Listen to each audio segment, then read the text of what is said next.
Hello dear students, आज के इस लेक्चर में हम कंटिन्यू करेंगे सीपीयू शेड्यूलिंग का अगला टॉपिक। हमने प्रीवियस लेक्चर में देखा था शेड्यूलर क्या होता है, टाइप्स ऑफ शेड्यूलर, जिसमें कि short term scheduler, long term scheduler और मीडियम टर्म शेड्यूलर क्या होता है, डिटेल से हमने समझा था। और यूनिट थर्ड का ऑलरेडी बहुत सारे टॉपिक्स कवर हो चुके हैं, process states, process control block, ये सारे टॉपिक्स ऑलरेडी आपने देखा होगा। ठीक है, आज के इस लेक्चर के अंदर हम कवर करेंगे सीपीयू शेड्यूलिंग का एक इंपॉर्टेंट टॉपिक, जो कि है, पहले तो हम समझेंगे सीपीयू शेड्यूलिंग होता क्या है, टाइप्स ऑफ सीपीयू शेड्यूलिंग, जिसमें कि non preemptive CPU scheduling and preemptive CPU scheduling क्या होता है, दोनों में डिफरेंस देखना है। ठीक है, इंपॉर्टेंट टॉपिक है, पूछा गया क्वेश्चन है। और अपकमिंग जो लेक्चर आने वाले हैं शेड्यूलिंग एल्गोरिदम्स के ऊपर, जिसमें बहुत सारे हमें एल्गोरिदम्स पढ़ने हैं, जैसे कि एफसीएफएस, राउंड रोबिन और प्रियोरिटी बेस्ड और एसजीएन करके एल्गोरिदम है। तो ये जो भी हम वहाँ पे मतलब एल्गोरिदम्स को पढ़ रहे होंगे, उनमें ये टॉपिक आपका यूज होगा, non preemptive and preemptive scheduling का ये होता क्या है। ठीक है, और ये पूछा भी जा सकता है एग्जाम में। चलिए कंटिन्यू करते हैं, देखते हैं सीपीयू शेड्यूलिंग क्या होता है और टाइप्स ऑफ सीपीयू शेड्यूलिंग देख लेते हैं। अगेन लेक्चर को कंटिन्यू करने से पहले, स्टार्ट करने से पहले छोटी सी रिक्वेस्ट है, अगर चैनल पे फर्स्ट टाइम विजिट किया हो तो चैनल को प्लीज़ एक सब्सक्राइब कर देना, बहुत ही ज़्यादा मोटिवेशन मिलता है कंटिन्यूसली लेक्चर्स को अपलोड करने के लिए। ठीक है, चलिए कंटिन्यू करते हैं और कमेंट्स कर देना कोई भी डाउट हो। ठीक है, तो यहाँ पे ये रहा आपका नोट्स एंड चलिए देखते हैं सीपीयू शेड्यूलिंग क्या होता है। और हाँ, जो यूनिट फर्स्ट का कंप्लीट नोट है या जो भी प्रीवियस लेक्चर्स के नोट है, ऑलरेडी व्हाट्सएप ग्रुप में अपलोड कर दिया है, प्रोवाइड करा दिया है। टेलीग्राम पे से भी आप डाउनलोड सेल्फ कर सकते हैं, या व्हाट्सएप ग्रुप में आपको मैसेज करना है, सारे नोट्स आपको ऑटोमेटिकली सेंड हो जाएंगे। ठीक है, नाउ सीपीयू शेड्यूलिंग समझते हैं। देखो, सीपीयू शेड्यूलिंग का सिंपल पहले मैं आपको मतलब बता देता हूँ क्या होता है, फिर यहाँ पे हम डिफिनेशन वगैरह इसमें पढ़ेंगे। देखिए जैसे अभी तक हम क्या पढ़ रहे थे, प्रोसेस क्या होता है, प्रोग्राम क्या होता है, प्रोसेस कैसे एग्जीक्यूट होता है, किस किस स्टेट से एग्जीक्यूट होता है, new, ready, waiting, running, terminate, ये सारी चीज़ें हमने यहाँ पे पढ़ रखी है। देखिए, कोई भी प्रोसेस मान लीजिए एग्जीक्यूट करना है या एग्जीक्यूट होना है सीपीयू के जरिए, तो उस प्रोसेस को तो सीपीयू चाहिए। ठीक, देखो किसी भी प्रोसेस को अगर एग्जीक्यूट करना है, मतलब किसी भी प्रोसेस को एग्जीक्यूट करना है, तो उस प्रोसेस को सिंपल सी बात है सीपीयू चाहिए, तभी वो एग्जीक्यूट हो पाएगा। ठीक है, तो किस प्रोसेस को सीपीयू एलोकेट किया जाए, किस बेसिस पे, मतलब किस एल्गोरिदम पे कौन सा प्रोसेस सीपीयू ले पाएगा, पहले कौन ले पाएगा, ये डिसाइड किया जाता है सीपीयू शेड्यूलिंग के जरिए। एंड ये सीपीयू शेड्यूलिंग एक तरीके से आप समझ सकते हैं एल्गोरिदम होता है। सीपीयू शेड्यूलिंग एक एल्गोरिदम होता है, जिस एल्गोरिदम के बेसिस पे डिसाइड किया जाता है कौन सा प्रोसेस पहले सीपीयू एलोकेट, मतलब कौन सा प्रोसेस पहले सीपीयू को यूज करेगा, कौन सा प्रोसेस सीपीयू को बाद में यूज करेगा, ये डिसाइड किया जाता है सीपीयू शेड्यूलिंग की हेल्प से, सीपीयू शेड्यूलिंग एल्गोरिदम की हेल्प से। यहाँ पे लिखा भी है, यहाँ पे simple, CPU scheduling is a fundamental activity of an operating system that manage the execution of various process by assigning them to the CPU। देखो इसमें यही बोल रहा है कि ये आपका मतलब सीपीयू शेड्यूलिंग जो होता है, ये मैनेज करता है एग्जीक्यूशन प्रोसेस का, असाइन करता है, मतलब कौन सा आपका प्रोसेस पहले सीपीयू लेगा, कौन सा प्रोसेस बाद में सीपीयू लेगा, ये सब सीपीयू शेड्यूलिंग एल्गोरिदम की हेल्प से डिसाइड किया जाता है। CPU scheduling is about deciding which of the process in the ready queue is given access to the CPU. मतलब बहुत सारे प्रोसेस आपके रेडी क्यू में है, ठीक है, न्यू स्टेट से वो क्या है, रेडी स्टेट में है। बहुत सारे प्रोसेस वहाँ पे आपके रेडी स्टेट में है, उन प्रोसेस को एग्जीक्यूट होने के लिए सीपीयू की ज़रूरत है। और अब मान लीजिए कोई भी प्रोसेस को अगर कोई भी प्रोसेस अगर सीपीयू को यूज़ करना चाहता है, तो कुछ एल्गोरिदम है, उस एल्गोरिदम की बेसिस पे उन प्रोसेस को सीपीयू एलोकेट होता है। यहाँ पे सिंपल इतना मतलब है, सीपीयू शेड्यूलिंग का सिंपल इजी वर्ड में इतना मतलब समझे, कोई भी प्रोसेस अगर एग्जीक्यूट होना चाहता है, ठीक है, तो उस प्रोसेस को सीपीयू चाहिए, और उस प्रोसेस को सीपीयू कुछ एल्गोरिदम के बेसिस पे मिलेगा। ठीक है, जैसे first come first serve algorithm है, तो यहाँ पे हम ये सब जब अच्छे से पढ़ रहे होंगे तो समझ में आएगा क्या चीज़ है फर्स्ट कम फर्स्ट सर्व। तो कुल मिला के सीपीयू शेड्यूलिंग का इतना मतलब होता है, किस प्रोसेस को पहले सीपीयू एलोकेट किया जाए, किसको बाद में किया जाए, या सीपीयू कैसे किसी भी प्रोसेस को एलोकेट होगा, कैसे डिसाइड होगा कि किसको असाइन किया जाए, किसको प्रोसेस को किसको सीपीयू असाइन किया जाए किसी भी प्रोसेस को, ये सब सीपीयू शेड्यूलिंग की हेल्प से पॉसिबल हो पाता है। इसी से यहाँ पे एलोकेट होता है आपका सीपीयू। ठीक है, नाउ वेरियस शेड्यूलिंग एल्गोरिदम्स, बहुत सारे एल्गोरिदम्स आपके हैं जो कि इस डिसीजन को लेने में हेल्प करते हैं कि कौन से प्रोसेस को पहले सीपीयू मिलेगा। ठीक है, जिसमें कि आपका पहला है FCFS, first come first serve, shortest job, next priority and round robin. ठीक है, ये बहुत सारे बहुत ही ज़्यादा इंपॉर्टेंट ये आपके एल्गोरिदम्स है जो कि हमें पढ़ना है नेक्स्ट लेक्चर के अंदर। नाउ अब हम देख लेते हैं सीपीयू शेड्यूलिंग, आपको समझ में आ गया होगा। ठीक है, सीपीयू शेड्यूलिंग क्या होता है। नाउ टाइप्स ऑफ शेड्यूलिंग, यानी टाइप्स ऑफ सीपीयू शेड्यूलिंग, कितने टाइप्स से मतलब शेड्यूल हो सकता है एक प्रोसेस। मतलब जैसे मान लीजिए सीपीयू शेड्यूलिंग एल्गोरिदम्स हम पढ़ेंगे तो दो ही टाइप्स होगा, या तो प्रोसेस को सीपीयू अगर असाइन हो रहा है तो नॉन प्री इम्पटिव शेड्यूलिंग पे होगा, या तो प्री इम्पटिव शेड्यूलिंग पे उस प्रोसेस को सीपीयू मिलेगा। अब समझते हैं नॉन प्री इम्पटिव शेड्यूलिंग होता क्या है। नॉन प्री इम्पटिव शेड्यूलिंग होता क्या है, देखिए इसको पहले मैं आपको बता दूं। नॉन प्री इम्पटिव का मतलब है नॉन प्री इम्पटिव, देखो नेम से सजेस्ट हो रहा है नॉन प्री इम्पटिव। प्री इम्पटिव का मतलब होता है प्रिम्प्ट करना, किसी चीज में बाधा उत्पन्न कर देना, मतलब कि किसी चीज को रोक देना, ऐसा कुछ रिलेट करिए। यहाँ पे नॉन प्री इम्पटिव शेड्यूलिंग है। जैसे कि इसमें क्या होता है, मान लीजिए किसी भी प्रोसेस को अगर सीपीयू एलोकेट हुआ, मान लीजिए P1 है, P1 को सीपीयू एलोकेट हुआ, P1 सीपीयू को यूज कर रहा है, अपना प्रोसेस वो क्या कर रहा है, एग्जीक्यूट कर रहा है सीपीयू को यूज करके। तो सीपीयू जो है उससे मतलब कोई ले नहीं सकता। ठीक है, मान लीजिए कोई दूसरा प्रोसेस आ गया तो सीपीयू दूसरे प्रोसेस को एलोकेट नहीं होगा जब तक प्रोसेस P1 अपना जो पूरा प्रोसेस है, अपना पूरा जो टास्क है एग्जीक्यूट नहीं कर लेता। यहाँ पे हिंदी में लिखा हुआ है सीपीयू प्रोसेस अपने मन से एग्जिट करता है कि अगर वो प्रोसेस 1 आपका मतलब सीपीयू यूज़ कर रहा है, उसको सीपीयू एलोकेट हुआ है, वो यूज़ कर रहा है, तो वो जब यूज़ कर लेगा वो टर्मिनेट हो जाएगा, तब जा करके क्या होगा, सीपीयू किसी दूसरे प्रोसेस को एलोकेट होगा। अभी अच्छे से समझ में आएगा, थोड़ा सा कंफ्यूजन क्रिएट हो रहा होगा। लिखा है यहाँ पे under non preemptive scheduling once the CPU has been allocated, एक बार सीपीयू एलोकेट हो गया किसी प्रोसेस को तो the process keeps the CPU until it release willingly, तो तब तक वो सीपीयू को यूज करता रहेगा जब तक वो अपने मन से वो एग्जिट नहीं करता है। अब प्रोसेस अपने मन से एग्जिट करने का क्या मतलब है, हो सकता है प्रोसेस खत्म हो गया हो, या आगे मान लीजिए उस प्रोसेस को कोई इनपुट की रिक्वायरमेंट हो, तो वो इनपुट के लिए सीपीयू को फिर छोड़ करके इनपुट के लिए वहां पे जाएगा। ठीक है, तो ये सारी चीजें होती है, अभी आगे हम समझेंगे। तो जब तक वो अपने मन से वो एग्जिट नहीं करेगा उस प्रोसेस को, तब तक वो क्या बोलते हैं, सीपीयू उस प्रोसेस को असाइंड रहेगा, उस सीपीयू को ओनली वही प्रोसेस यूज कर पाएगा। ठीक है, नाउ अब यहाँ पे लिखा है अब process will leave the CPU, एक प्रोसेस सीपीयू को कब छोड़ेगा। ठीक है, दो कंडीशन पे छोड़ेगा, या प्रोसेस कंप्लीट हो गया हो, या उस प्रोसेस को कोई मान लीजिए इनपुट ऑपरेशन की रिक्वायरमेंट हो, जो मैंने आपको भी बताया।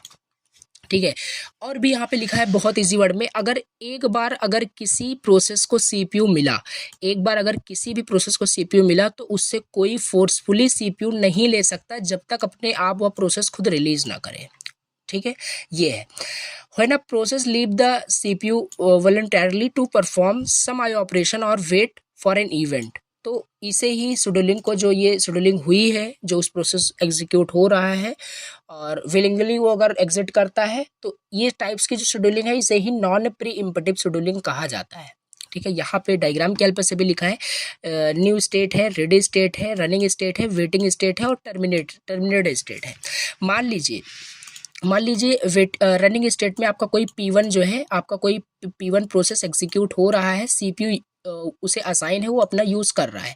ठीक है, अब अगर प्रोसेस P1 का टास्क या जो भी प्रोसेस है वो फाइनली एग्जीक्यूट हो जाता है तो वो टर्मिनेट हो जाएगा। ठीक है, टर्मिनेट हो जाएगा तो वो प्रोसेस P1 सीपीयू को छोड़ देगा, अपने मन से एग्जिट कर दिया क्योंकि उसका काम पूरा हो गया है। नाउ जो अब रेडी स्टेट में है वो उस सीपीयू को एलोकेट मतलब ले सकते हैं, सीपीयू यूज कर सकते हैं और दूसरे प्रोसेस वहाँ पे एग्जीक्यूट हो सकते हैं, ऐसा हो सकता है। यहाँ पे विलिंगली देखिए प्रोसेस P1 अपने आप इसे विलिंगली अपने मन से इसे एग्जिट किया। ठीक है, क्योंकि उसका पूरा काम हो गया है। अब मान लीजिए उसका मतलब पूरा प्रोसेस एग्जीक्यूट नहीं हुआ है, उसे कुछ इनपुट की रिक्वायरमेंट थी ड्यूरिंग रनिंग, क्योंकि प्रोसेस क्या है, रनिंग स्टेट में है, और रनिंग स्टेट में कहीं कभी आपका इनपुट की रिक्वायरमेंट हो सकती है, कुछ भी हो सकता है।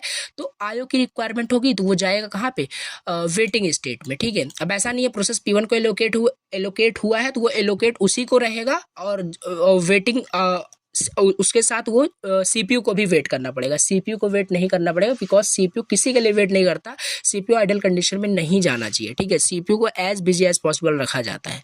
तो प्रोसेस P1 क्या करेगा, सीपीयू को छोड़ देगा, वो वेटिंग स्टेट में आ जाएगा। वेटिंग स्टेट में आने के बाद वो अपना जो भी इनपुट उसे चाहिए वो अपना क्या करेगा, अपना इनपुट लेगा। इनपुट लेने के बाद अगेन वो कहाँ जाएगा, रेडी स्टेट में जाएगा। देखिए सीक्वेंस समझिए, जैसे ही P1 इनपुट की वजह से वो वेटिंग स्टेट में आया, सीपीयू अभी खाली है, ठीक है, सीपीयू खाली नहीं रहेगा, तुरंत ही रेडी स्टेट में बहुत सारे प्रोसेस रहेंगे, वो जा करके उस सीपीयू को यूज़ करना स्टार्ट कर देंगे, ठीक है।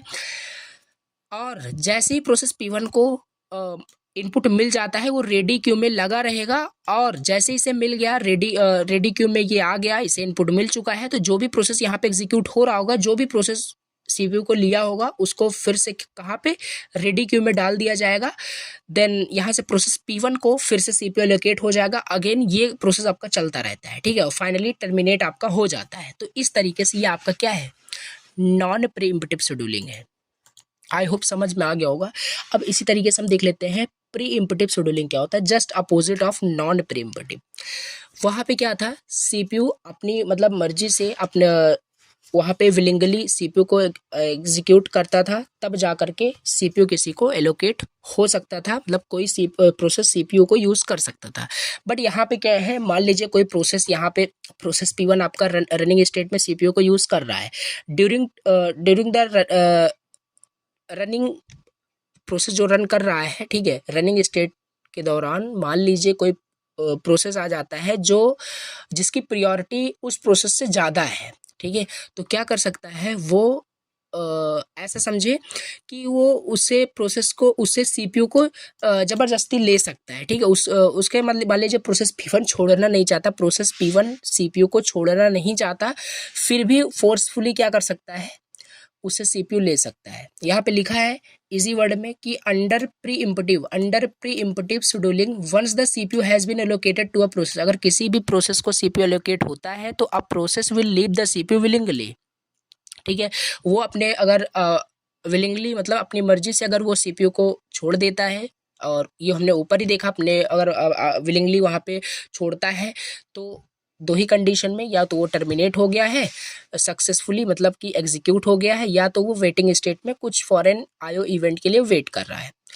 या लेकिन प्री इम्पटिव के अंदर क्या होता है, it can be forced out, it will leave the CPU, इसे फोर्स भी किया जा सकता है प्री इम्पटिव शेड्यूलिंग के अंदर कि आप सीपीयू छोड़ दीजिए, आपसे बड़ा कोई प्रोसेस आया हुआ है जिसकी प्रायोरिटी आपसे ज़्यादा है, वो सीपीयू को यूज़ करना चाहता है और उसे छोड़ना पड़ेगा, ठीक है, इस टाइप के शेड्यूलिंग के अंदर, प्री इम्पटिव शेड्यूलिंग के अंदर। तो यहाँ पे वही लिखा है, when a process completes its execution, ठीक है, when a process completes its execution if a process enters in the ready state, अगर प्रोसेस आपका रेडी स्टेट में एंटर हुआ either from new to waiting or waiting state and it a high priority process. यहाँ पे वही लिखा है कि जो मैंने अभी आपको बताया कि मान लीजिए रनिंग स्टेट में कोई प्रोसेस आपका एग्जीक्यूट हो रहा है, जो कि है आपका क्या, P1 आपका प्रोसेस एग्जीक्यूट हो रहा है, रनिंग स्टेट में है, ठीक है। अब रेडी स्टेट में ऐसा कोई प्रोसेस आ गया, मान लीजिए यहाँ पे कोई प्रोसेस आपका P2 आ गया, ठीक है। अभी P1 क्या है, P1 के पास सीपीयू है, और ये सीपीयू को क्या कर रहा है, यूज़ कर रहा है, सीपीयू को यूज़ करके अपना जो भी प्रोसेस है उसे एग्जीक्यूट कर रहा है।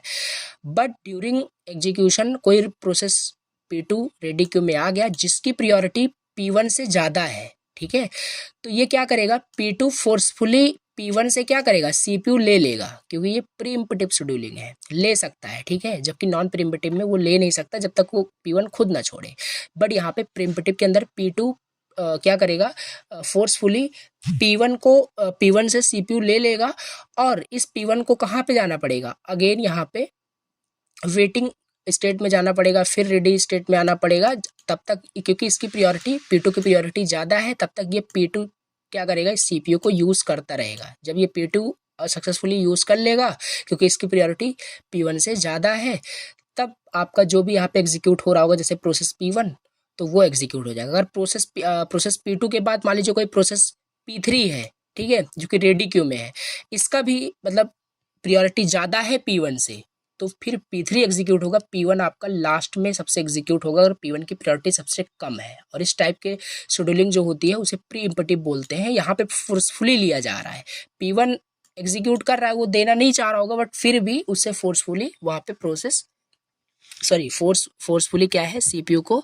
लिया जा रहा है एग्जीक्यूट करने के लिए, बिकॉज प्रियोरिटी हाई है वहाँ पे। यहाँ पे वही लिखा है जो नीचे अभी आपने यहाँ पे देखा, इफ़ अ प्रोसेस एंटर करता है रेडी स्टेट में जिसका मतलब प्रियोरिटी हाई है, तो if a process switcher from running state to ready state because time quantum expire. देखिए ये सब, ये टाइम क्वांटम क्या है, ये हमें न्यूमेरिकल में अच्छे से समझ में आएगा, तो इसे आप अभी कोई इशू नहीं है, ठीक है, इसे हम न्यूमेरिकल में समझ लेंगे। बाकी समझ में आ गया होगा कि क्या है नॉन प्रीएम्पटिव, क्या है प्रीएम्पटिव शेड्यूलिंग। ईजी था, ठीक है। Now difference between non preemptive and preemptive scheduling most important है। ये क्वेश्चन पूछा जा चुका है एग्जाम में 7 मार्क्स के अंदर, ठीक है। 7 मार्क्स के अंदर difference between preemptive and non preemptive scheduling के बीच में डिफरेंस क्या है। तो सिंपल हमने कंसेप्ट समझ ही लिया है, नॉन प्रीएम्पटिव क्या है और प्रीएम्पटिव क्या है, उसी को सिंपल हमें लिखना है पॉइंट्स के बेसिस पे।